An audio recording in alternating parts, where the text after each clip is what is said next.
There's a little Australian fella in the airport, you see, sitting in the airport, and opposite is the most beautiful girl he's ever seen. And he said, he plucks up courage, he said, excuse me, can I get you a drink? And she said, oh, that'd be nice, yeah. So he brings her a drink. He says, can I ask you, why are you travelling? You going on holiday? She said, no. She said, I am the president of the Nymphomaniac Society of the world. She says, and what I'm doing, I'm travelling the universe to find out which race of men are the greatest lovers in the world. And he said, is that a fact? Have you arrived at any conclusions? She said, yes, without a doubt, the greatest lovers in the world are the North American Indians. He said, get away. And who was second? She said, the second race of greatest lovers are the Jewish race. He said, I'd have never believed it. She said, but can I ask you your name? He said, yes, it's Hiawatha Goldberg.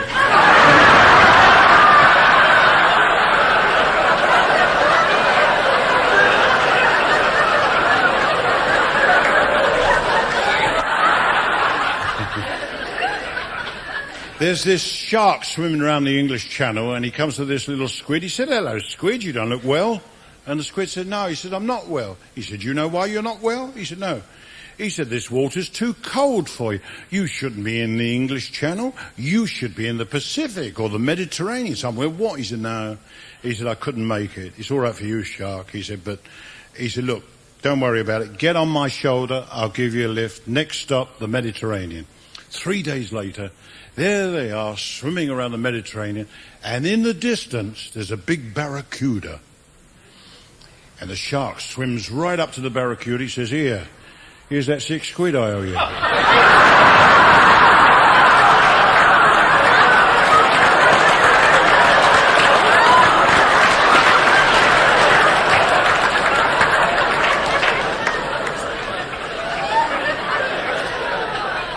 There's 4 golfers, and they play golf every Sunday morning, you see. It's been going on for ages, and one day the wives take exception to it. Look, they said, you're at work all the week, the kids never see you, you're out playing golf on Sunday.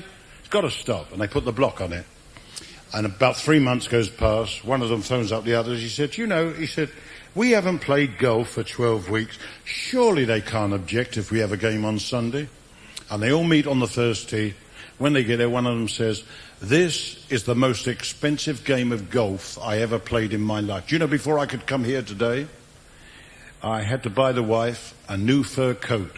The other one said, what about me? Her and her mother want to go on the Mediterranean on a cruise. He said, I had to pay for that.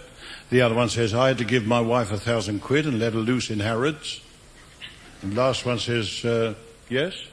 He said, well, what? He said, no, it didn't cost me a penny. I said, how'd you manage that? He said, I was laying in bed this morning. I turned to the wife. I said, golf course or intercourse? And she said, don't forget your sweater.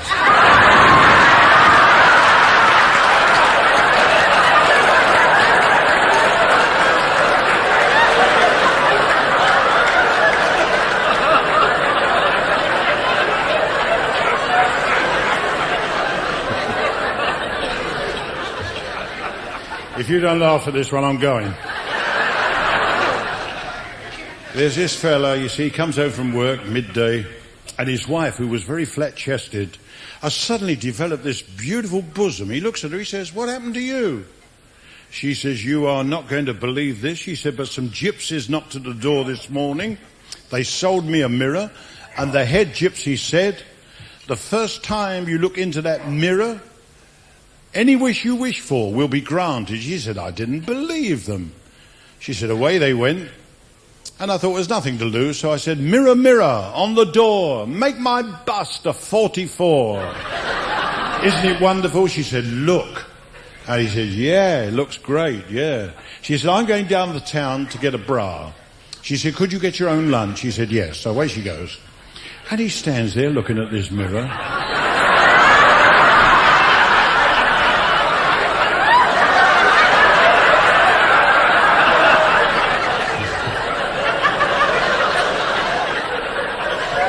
Would you like to finish it?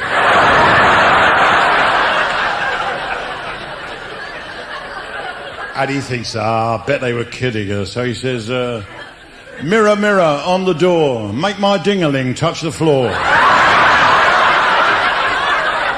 and his bloody legs fell off.